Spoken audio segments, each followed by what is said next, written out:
Hello friends, welcome to Learn1.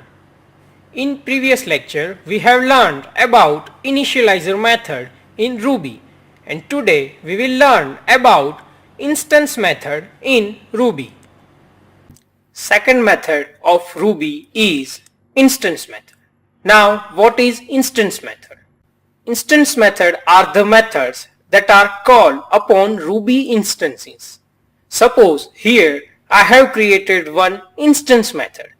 So to call that method, I need one object of particular class.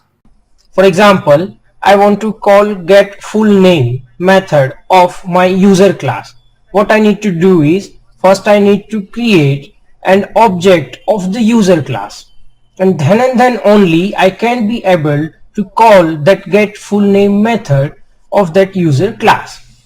So here in an example you can see on a screen that I have created one user class having true properties. And when I was creating one new object, and on that object what I am doing is I am firing a method that is getFullName, and that will fetch the full name of the user. It will combine first name, put a middle space, and then again append the last name. So in this way we will have full name of the user. So this is a practical example how we can deal with these instance methods. In next lecture we will learn the practicals of initializer and instance method.